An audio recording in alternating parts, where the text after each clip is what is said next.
Assalamualaikum warahmatullahi wabarakatuh. Salam dan bahagia. Video berikut ini merupakan rangkaian dari tahapan observasi di mana kegiatan supervisi akademik ada 3 tahapan. Yang pertama tahapan pra observasi, yang kedua observasi, dan yang ketiga pasca observasi. Nah, pada tahapan ini di observasi saya bersama dengan rekan saya Bu Erni akan melakukan kegiatan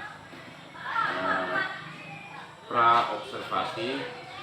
Nah, sebelum kita lebih lanjut membicarakan, kita bincang-bincang Bu Erni pada hari ini, terlebih dahulu saya ucapkan banyak terima kasih atas kesediaannya dan waktunya untuk kita bincang-bincang pada hari ini. Nah, Bu Erni, bagaimana kabarnya hari ini? Alhamdulillah baik. Nah, Bu Erni, sebelum lebih jauh kita bincang-bincang, terlebih dahulu saya ingin menyampaikan bahwa tujuan kita melakukan kegiatan pra observasi ini bertujuan untuk menggali potensi-potensi yang ada pada diri Bu Erni. Bukan artinya saya mau menggurui atau mengajar Bu Erni, tapi di sini Bu Erni posisinya sebagai mitra, artinya membantu teman agar bagaimana bisa menggali atau mewujudkan potensi-potensi yang selama ini yang ada pada diri Bu Erni bisa dimunculkan. Begitu pula dengan potensi-potensi yang ada pada diri murid nantinya. Nah, Bu Erni, pada kesempatan ini saya persilakan untuk memperkenalkan diri dulu, nama, asal sekolah, mata pelajaran yang diajarkan di kelas. Silakan Bu Erni. Terima kasih Pak Mustani. Nama saya Erni Adriani. Saya mengajar bahasa Inggris kelas 8C di SMP Negeri 4 Cina. Jadi Bu Erni, selain ini tujuannya untuk membantu menggali potensi-potensi, tujuan kegiatan ini juga untuk mengetahui sejauh mana persiapan Bu Erni dalam melaksanakan nanti kegiatan observasi di kelas.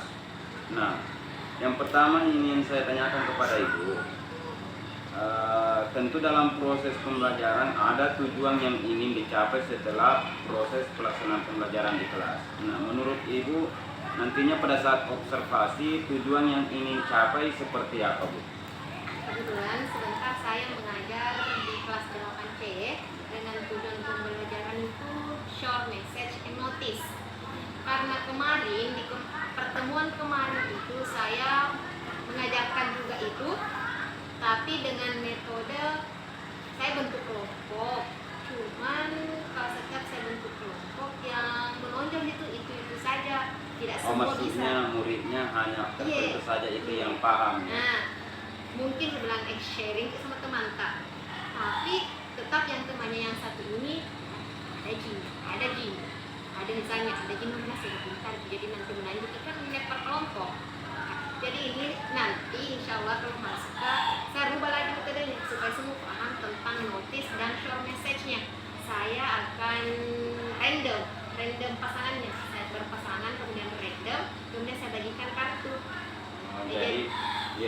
Jadi itu nanti di situ dia nggak tahu bilang saya tentang apa disuruhkan Kak. Ini pasangan tentang apa. Jadi nanti semua menulis tentang short message. Untuk short message kan pesan singkat. Misalnya saya berpasangan sama kita. Saya tulis Pak Mustani tulis short message tentang ini. Kita tulis juga short message tentang saya. Nanti tukar saya jawab, kita jawabnya aku. Jadi supaya semua paham apa maksudnya. Jadi pada proses pembelajaran nantinya tujuannya hanya satu, Bu, yang mau dicapai, atau ada 2? Iya. Yang kedua apa itu Short tujuannya? message sama notice, yang pemberitahuan atau pengumuman. Oh, pemberitahuan dan pengumuman. Jadi kalau menurut pengalaman Ibu pada saat mengajarkan materi ini, artinya tujuan yang ingin dicapai ini belum sesuai dengan harapan Ibu, sehingga merubah metode yang mau diterapkan. Jadi, nah ini berkaitan dengan pertanyaan saya sebelumnya kepada Ibu bahwa pengembangan apa kira-kira yang Ibu akan laksanakan di kelas nantinya setelah melihat proses pembelajaran di kelas, bahwa hanya sebahagian murid saja yang antusias, yang lainnya itu pada umumnya artinya dia vakum atau tidak aktif dalam proses pembelajaran karena mereka berpikir bahwa ini adalah proses pembelajaran dengan cara berkelompok saja, jadi nantinya akan dirubah. Kira-kira Ibu ada lagi pengembangan yang ingin diterapkan di kelas nantinya supaya hasil atau tujuan pembelajaran bisa tercapai? Kalau misalnya, kalau saya masih menggunakan metode kelompok, saya merubah rolling itu anggota kelompoknya. Saya coba jangan yang saya mau coba antara yang pintar-pintar, yang bodoh, yang kurang pintar, semua, supaya ini yang kurang pintar tidak berharap sama yang pintar. Dia ada potensi untuk menggali potensinya sendiri. Misalnya, kan kalau satu kelompok dengan orang pintar, itu yang bodoh bilang jadi kurang pintar. Jadi maksudnya selalu mengharap sama temannya. Jadi ini nanti tidak, saya mau ubah lagi yang kurang, kelompokkan yang kurang sama yang kurang. Ya supaya dia itu merasa bertanggung jawab atas proses pembelajaran, tidak ada lagi temannya yang diharap. Nah, seperti itu. Nah, kalau pembelajaran sebelumnya itu kira-kira banyak kendala Bu yang kita hadapi pada saat pembelajaran sebelumnya. Sebenarnya kalau bahasa Inggris itu kendalanya pasti itu kosakata. Iya. Vocabulary, kenapa anak susah? Bu, susah karena harus kita dicari satu persatu di kamus. Sementara mereka tidak terlalu pintar dalam mencari kata yang dia cari di kamus. Nah, kan kamus kan ada trik-triknya. Makanya saya selalu sarankan ini, saya selalu kalau setiap saya masuk minimal menghafal kosakata. Misalnya supaya memperbanyak kosakatanya. Semua kata yang bisa dihafal di dalam kelas itu kalian harus tahu. Itu salah satu contohnya. Jadi baik Bu ini setelah mengetahui kendala-kendala pada saat proses pembelajaran, kalau menurut Bu Erni itu solusi-solusi yang bisa diambil atau ditempuh supaya kendala-kendala ini bisa didapatkan solusinya, solusi-solusi seperti apa yang kira-kira bisa diterapkan nantinya? Kalau untuk bahasa Inggris ini yang pertama sekali itu memperbanyak kosakata, mempelajari atau latihan membaca teks dalam bahasa Inggris, karena kan mereka terlalu kaku cara membacanya karena belum pasti belum pasti mengucapkan kosakata dalam bahasa Inggris. Nah, setelah ini kita tahu solusi yang akan kita tempuh.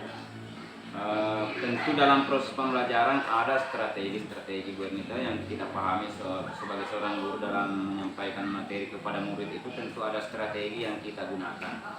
Kalau menurut Bu Erni dalam pembelajaran bahasa Inggris ini supaya tujuan itu bisa tercapai, strategi apa atau semacam apa strateginya yang bisa diterapkan supaya harapan itu nantinya bisa sesuai dengan di lapangan atau di kelas? Ada yang itu holistic learning, yang pendekatan holistik itu. Pendekatan holistik.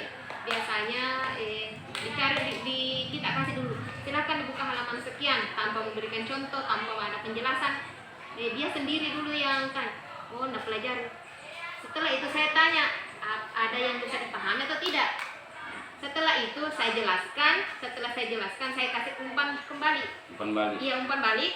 Bagaimana? Ada lagi yang bisa dijelaskan? Apa perbedaan ketika anak-anakku melihat tanpa saya menjelaskan sama setelah saya jelaskan?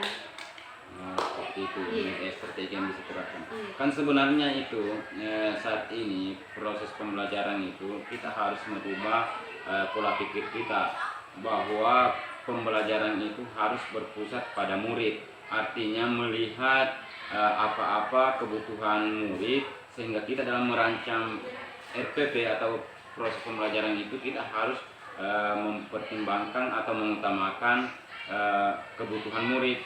Kita harus mengobservasi terlebih dahulu bagaimana minat murid itu, bagaimana profil murid itu, supaya nantinya tujuan pembelajaran bisa tercapai. Yang istilahnya artinya pembelajaran berdiferensiasi, artinya pembelajaran yang memenuhi kebutuhan murid. Jadi murid itu dalam satu kelas itu biasanya itu beda-beda kebutuhannya. Jadi kita harus mendata dulu, oh murid si A kebutuhannya seperti ini, murid B kebutuhannya seperti ini. Jadi ada metode dan strategi yang bervariasi kita bisa terapkan dalam kelas nantinya. Jadi mudah-mudahan nanti pada kegiatan observasi apa yang Ibu harapkan, yang Ibu tuangkan dalam RTP itu juga tujuannya bisa tercapai ya. Pada saat nanti observasi, pada saat nanti supervisi akademik di kelas. Karena ini adalah tahapan awal, yaitu pra-observasi atau dengan kata lain coaching, artinya membantu teman sejawat untuk menggali potensi-potensi yang ada pada diri Ibu Erni sendiri dan pada diri murid. Ya begitu ya. Kira-kira seperti itu nantinya Bu Erni. Mudah-mudahan semuanya berjalan dengan lancar. Amin. Dan tetap bahagia. Ya. Demikian. Assalamualaikum warahmatullahi wabarakatuh. Waalaikumsalam.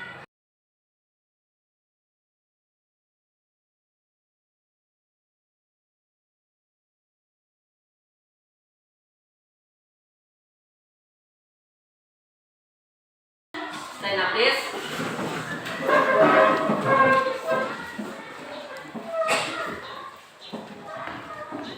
Greeting to our teacher. Peace be upon you. Sit on, please. Before begin our lesson today, let's pray together.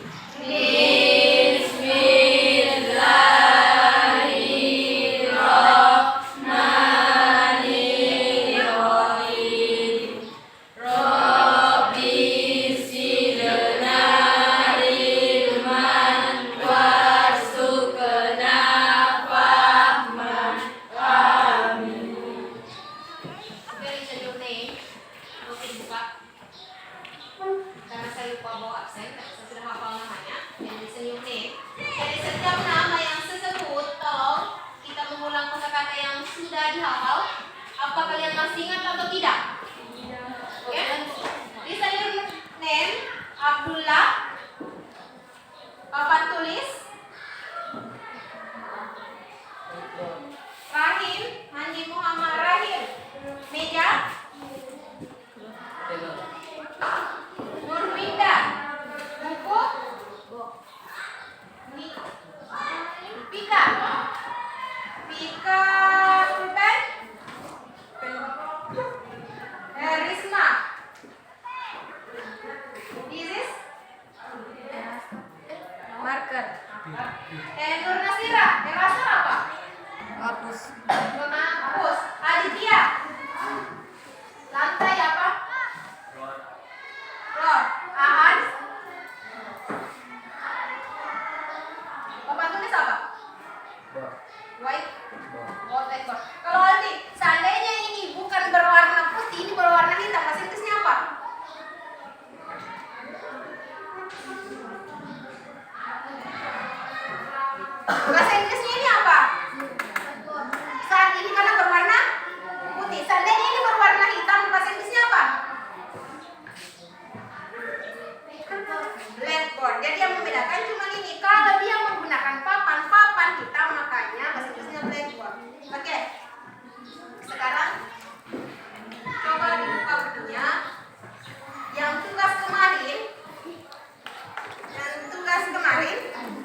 Pesan berarti short message artinya pesan pendek atau pesan singkat. Notice. What do you know about notice? Notifikasi. Notice pesan.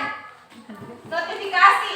Ketika di HP selalu kalian bilang ada notice. Apa maksudnya itu notice? Apa itu artinya notice? Misalnya kalau ada panggilan tidak terjawab, apakah panggilan terjawab itu termasuk pesan juga? Hah? Pesan atau panggilan? Berarti notice itu bukan berarti tentang pesan saja. Notice adalah pemberitahuan. Apakah ada pemberitahuan panggilan tak terjawab? Apakah ada message? Apakah ada pesan atau chat yang masuk? Semua itu adalah pemberitahuan ini. Notice. Ini adalah pesan singkat, sementara notice adalah pemberitahuan. Berarti bisa dipahami bahwa yang harus kalian tahu pada pertemuan ini antara short message dan notice. Tolong diulang Kak Demuyan, kalau short message itu apa? Kalau short artinya apa? Kalau message artinya? Pesan. Oke, berarti short message adalah pesan pendek atau pesan singkat. Kemudian, Winda, apa artinya notice, Winda? Hah? Pemberitahuan. Jadi bisa kemarin, seperti tugas yang kemarin itu kalian kerja, ada beberapa pesan atau pesan singkat atau pemberitahuan singkat yang kalian kerja di pada setiap kalau pagi.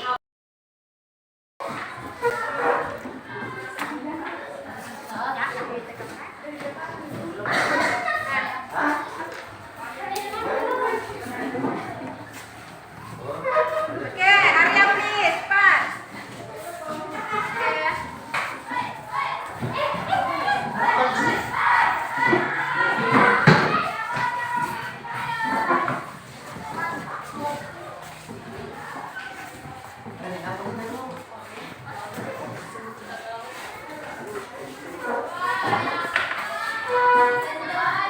Udah finish? Siapa? Time is over, waktunya selesai. Tapi sebelum saya keluar, ada yang bisa menyimpulkan ini?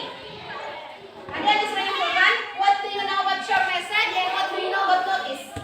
Coba Aditya. What do you know about this? Apa yang kamu tahu tentang itu? Stand up please.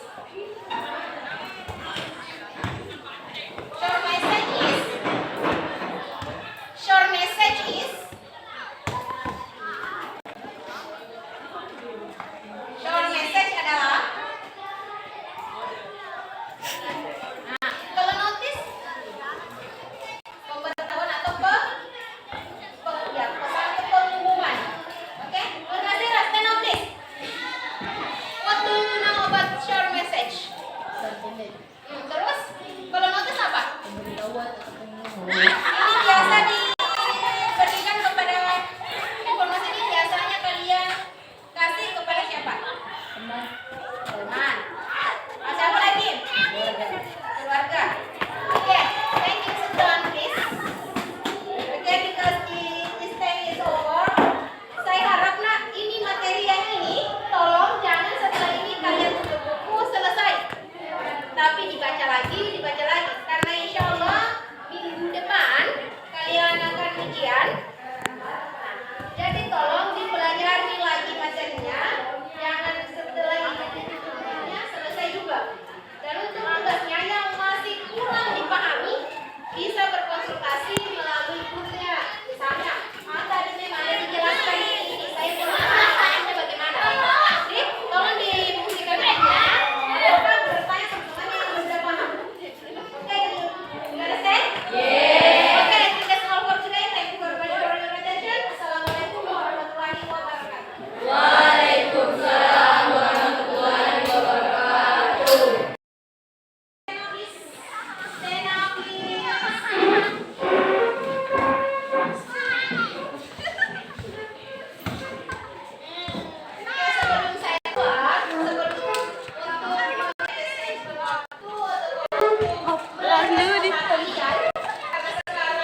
pra observasi itu karena ada lembar penuhnya toh.